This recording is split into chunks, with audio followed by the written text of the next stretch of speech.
રામ નારાયણ રામ। આજના સમયમાં જરૂર છે તો માત્ર આત્મમંથન કરવાની, પોતાના અંતર્મનને સાંભળવાની અને પોતાના વિવેકની વાત માનવાની। જીવનમાં તમે કોઈ પણ કાર્ય કરો, તમારું વિવેક તમારું સાચું માર્ગદર્શન કરે છે। તેથી હંમેશા પોતાના વિવેકની વાત માનવી જોઈએ, પોતાના અંતર્મનને સાંભળવું જોઈએ। આજના પરિપ્રેક્ષ્યમાં દરેક માણસ સુખની શોધમાં છે, શાંતિની તલાશમાં છે। આ સુખ અને શાંતિ મેળવવા માટે આપણે અહીંથી ત્યાં ભટકીએ છીએ, પરંતુ આપણે ભૂલી જઈએ છીએ કે આ સુખ અને શાંતિ તો આપણા અંદર જ છે, ફક્ત આપણને જોડાવું છે આપણા રામ નારાયણ રામ નામ સાથે। પછી જુઓ કે કેવી રીતે જીવનમાં સુખની અનુભૂતિ થવા લાગે છે। રામ નારાયણ રામમાં આખું બ્રહ્માંડ સમાયેલું છે। આ નામ આપણા સમગ્ર જીવનને બદલી નાખે છે। આપણા મનમાંથી તમામ ભય અને ડર દૂર થાય છે અને સુખ સમૃદ્ધિની અનુભૂતિ થવા લાગે છે।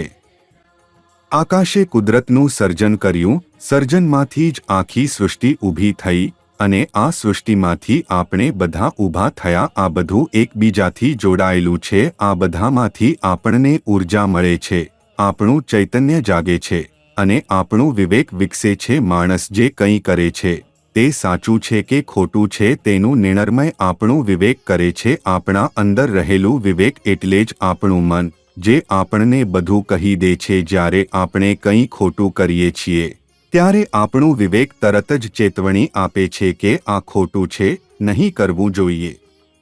આ ધરતી પર માણસને જે કંઈ મળ્યું છે તે બધું અંતરિક્ષ, આકાશ અને કુદરતથી મળ્યું છે। એની પાસે પોતાનું કંઈ નથી। ધરતી આપણા માતા છે અને સૂર્ય આપણો પિતા છે, જે આપણને શક્તિ અને ઊર્જા આપે છે। કુદરતે આપણને બધું આપ્યું છે, પરંતુ શું કુદરત ક્યારેક આપણ પાસેથી કંઈ પાછું માંગે છે?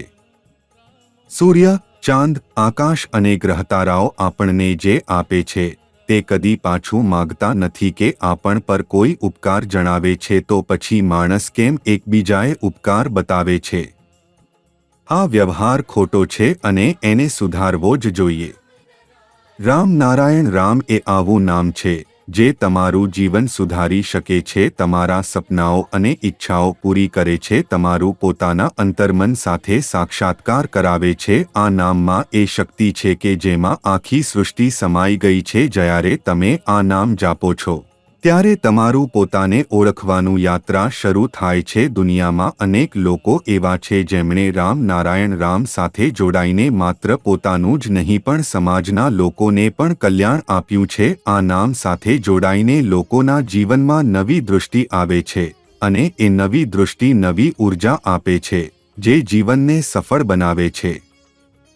રામ નારાયણ રામ હંમેશા લોકોને એ શીખ આપે છે કે હંમેશા વિચાર પોઝિટિવ રાખો, જીવનમાં સારા કાર્યો કરો અને શક્ય હોય ત્યાં સુધી લોકકલ્યાણ કરો। રામ નારાયણ રામના માધ્યમથી સમાજમાં ફેલાઈ રહેલી નકારાત્મક ઊર્જાને દૂર કરવાની સતત કોશિશ થાય છે, જેથી સમાજમાંથી અંધકાર દૂર થાય અને જાગૃતિનો પ્રકાશ ફેલાઈ શકે। રામ નારાયણ રામ સાથે જોડાઈને લોકોના જીવન સફળ થઈ રહ્યા છે અને તેઓ સતત સફળતાના માર્ગે આગળ વધી રહ્યા છે।